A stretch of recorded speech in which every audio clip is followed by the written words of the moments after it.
Bonjour Lorraine, Bonjour Fabien. merci d'avoir accepté mon invitation pour ce format un peu différent d'habitude où on va parler de législation, de communication pour les kinés et cette vidéo va leur permettre un petit peu de voir plus clair sur une nouvelle loi qui est sortie en décembre 2020. Exactement, ouais, fin de l'année dernière. C'est une Mhm. loi qui va permettre aux kinésithérapeutes d'avoir une meilleure visibilité auprès de nos patients. Parce que avant, on n'avait pas vraiment le droit de communiquer à travers différents supports. Et désormais, on a ce droit-là qui est acté. Et ça va permettre aux patients, justement, de pouvoir s'orienter vers tel ou tel kinésithérapeute en fonction de sa spécialité et de plus naviguer à vue à travers les différents kinésithérapeutes. Oui, parce qu'effectivement, moi, personnellement, je suis spécialisée en abdominopelvien. Si tu me demandes de rééduquer un genou, bah, c'est plus compliqué pour moi parce que je ne peux pas me tenir au courant de toutes les dernières avancées de la science dans toutes les spécialités, on va dire. Et que bah, autant si une sportive a des fuites urinaires, autant qu'elle vienne me voir, autant si elle se pète le croisé, c'est mieux qu'elle aille voir un confrère. Donc cette loi, finalement, elle favorise l'accès aux soins des patients. Oui, elle favorise exactement l'accès aux soins des patients et ils pourront mieux choisir finalement leur kinésithérapeute. Alors, c'est pas une question de comparaison du tout, mais c'est au moins avoir une meilleure information pour eux. Et souvent, on avait des patients qui arrivaient ou toi qui te demandais conseil en sachant, bah, à votre avis, je dois aller vers qui?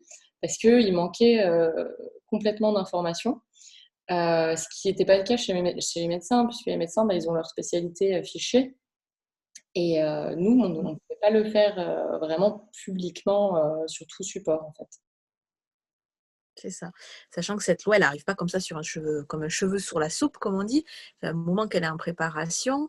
Euh, c'est une demande de l'Europe pour se mettre en conformité avec les lois européennes pour que nous, professionnels de la santé, on puisse communiquer et surtout pas faire de publicité. Il n'y a pas de notion de marketing, de pub, etc. Voilà, il n'y a pas de notion de marketing. Avant, donc dans l'ancienne loi, on avait cette notion où les kinésithérapeutes n'avaient pas le droit à la publicité. Et là, on ne parle plus de publicité, on parle vraiment de communication. Et par contre, on ne doit pas utiliser cette communication en vue d'en faire commerce, en fait. Donc c'est vraiment clairement pour avoir une meilleure visibilité auprès du grand public.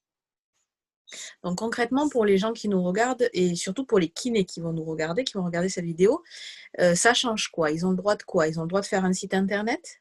Alors, donc ça, c'était déjà, auparavant, on avait déjà le droit. Mais c'était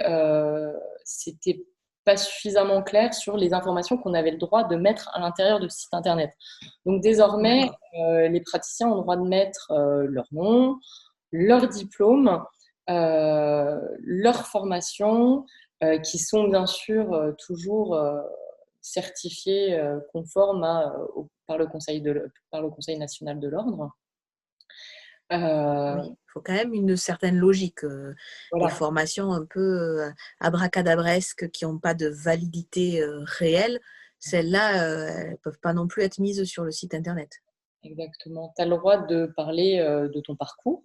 Si par exemple, tu as une expérience de 2 ans en centre de rééducation, si tu as fait, bah, si tu travailles avec le comité olympique, tu as le droit vraiment de parler de ton parcours sur ce que tu fais toi, justement pour aiguiller le patient.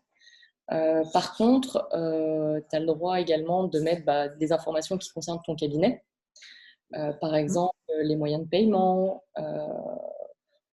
comment tu travailles, tes horaires, comment on peut te joindre, si c'est plus par téléphone ou sur, par exemple, des plateformes type Doctolib pour prendre rendez-vous. Ouais, les plateformes de réservation en ligne, maintenant, on est quasiment tous là-dessus. Voilà. Ensuite, bah, tu peux mettre des informations relatives à ton cabinet. Bah, si vous êtes plusieurs praticiens, quelles sont vos spécialités, de quelle manière vous travaillez. Après, par contre, la loi est claire là-dessus. Il n'y a pas de comparaison à faire entre les kinésithérapeutes. C'est pas moi, Lorraine, qui travaille mieux que mon voisin ou voilà, ça non. Par contre, on n'a pas le droit non plus de mettre les témoignages du patient. C'est vraiment une information sur D'accord. notre profession. C'est une communication, une information de où c'est qu'on est, où c'est qu'on trouve, comment on peut nous payer, comment on peut nous joindre, quelles sont nos spécialités et notre parcours. C'est vraiment pour que le patient puisse choisir. Mais en aucun cas, c'est du marketing indirect en disant moi je suis mieux que les autres et on ne peut pas faire de comparaison entre chaque professionnel parce que moi je peux être jugée mauvaise par un patient ou par un confrère et un autre patient ou un autre confrère me jugera compétente. Donc, Exactement. le problème, c'est toujours le même, c'est que ce qu'on doit amener à un patient, ce qu'on doit apporter à un patient ne dépend pas, dépend surtout du patient lui-même. Il y a aussi un point qui est soulevé, c'est par rapport à la tarification. C'est vrai que nos patients n'ont pas du tout de notion de tarif, à quel tarif correspondent nos actes. Si on fait Mmh. des dépassements d'honoraires, je pense surtout à la région parisienne, Mmh. si Ou ben, du HN, il y a de plus en plus. Alors, pour les gens qui nous regardent et qui ne connaîtraient pas la différence, ou même pour les kinés, parce que c'est pas toujours clair pour les kinés, en fait, on est des professions de santé conventionnées avec la Sécu. Donc, on a un acte qui correspond à la nomenclature générale des actes professionnels et qui est codé et qui est coté. Donc, moi, en rééducation périnéale, c'est 17,40 € et l'acte le plus coté en kinésithérapie, il vaut 16,13 €. Donc, pour une prise en charge sécu, une prise en charge mutuelle, ça, c'est l'acte de base. Donc, ils font soit DE, un dépassement, soit ils font du HN, parce qu'il y a aussi possibilité de faire des hors nomenclature. HN, ça veut dire hors nomenclature.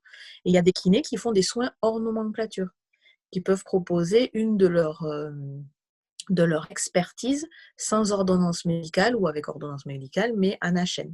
Donc, tout ça, ça pourra être mis sur le site internet. exactement.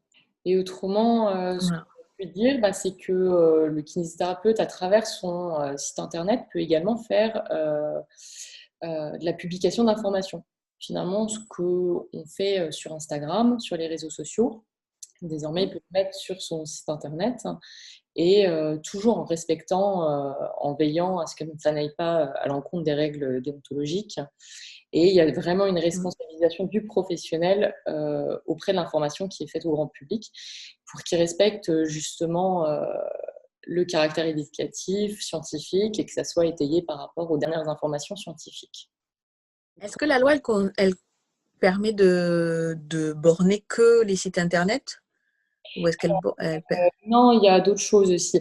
Avant, on avait le droit qu'à, lors de notre installation, on avait le droit de publier qu'un article dans le journal.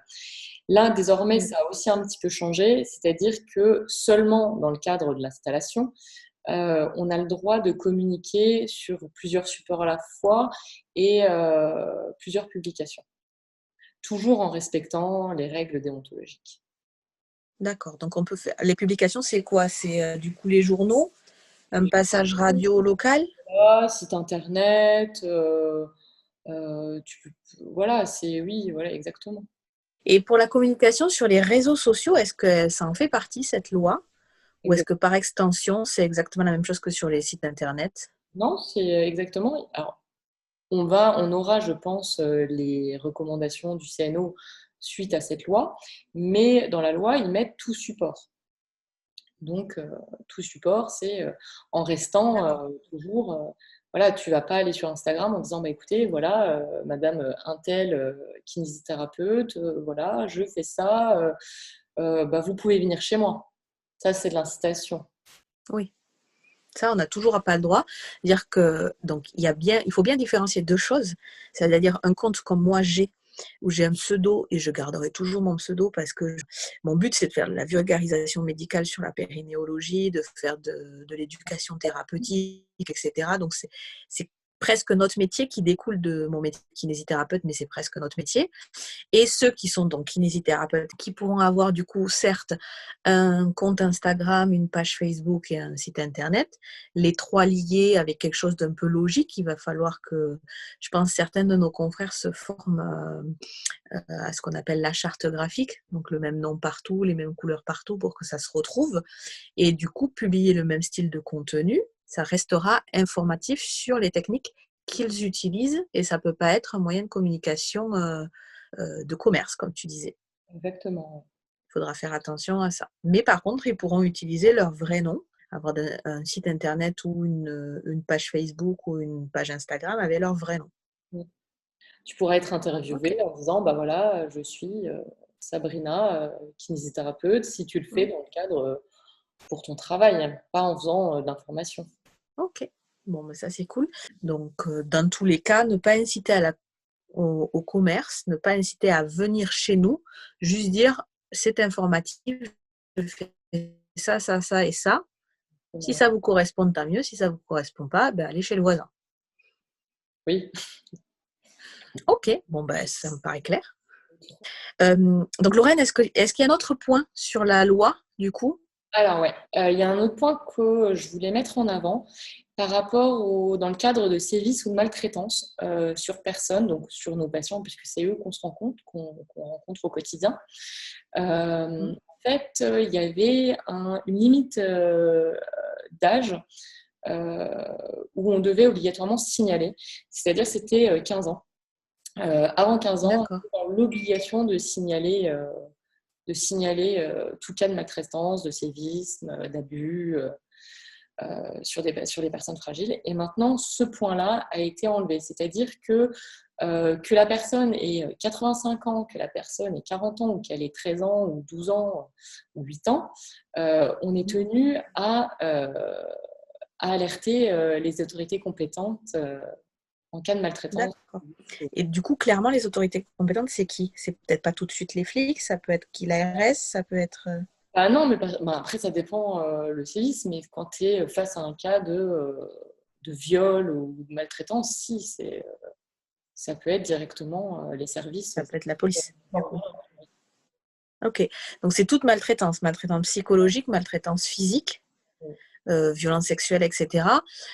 Qu'on dénote sur nos patients, Voilà. d'autant plus si on voit que le patient est trop faible. Donc, il faut quand même l'aborder, comment dire, on est souvent un réceptacle pour nos patients, il nous faut confiance, on est une profession où on rentre dans leur intimité parce qu'on les voit souvent déshabillés, on les voit souvent à répétition et il y a des choses qui se dénouent.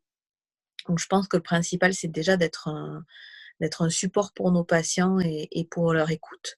Les accompagner eux-mêmes à porter plainte ou les accompagner à exprimer ce qu'ils ont vécu. Souvent, chez les personnes âgées, on passe aux enfants, mais chez les personnes âgées, on en voit beaucoup. On peut du coup aller le signaler. En effet. C'est de notre rôle du coup de professionnel de santé de le signaler aux autorités compétentes. Exactement. Il n'y a plus de limite d'âge. Ok. Ça, c'est vrai Je que pense qu'il va falloir, suite à ça, je pense qu'il va falloir que des formations spécifiques sur la maltraitance se mettent en place, des webinars, des choses comme ça, pour qu'on soit, nous, aussi efficaces. Je pense à l'association Nous Toutes, qui fait beaucoup de travail par rapport à la violence faite aux femmes, mais quelque chose de plus globaliste sur les violences sur les mineurs, les violences sur les personnes âgées. on pense beaucoup aux violences physiques. C'est vrai que Mmh. psychologique, finalement, c'est surtout sur les personnes âgées, finalement. On a beaucoup de cas. Les violences psychologiques sur les personnes âgées, des enfants qui sont un peu maltraitants, des personnes accompagnantes qui sont un peu maltraitantes, je pense qu'on en a tous vu. Et du coup, la loi a changé. C'est-à-dire qu'avant, c'était pas dans notre Pas une obligation de le dire. obligation Et voilà, d'alerter, que là, maintenant, au-delà de l'âge, on peut alerter à tout moment. ok, ok. Bon, bah ça, c'est effectivement un point positif. Ouais. Ok. Bah écoute, je pense qu'on arrive à la fin de cet entretien, cette interview. Merci d'avoir pris le temps de répondre à mes questions.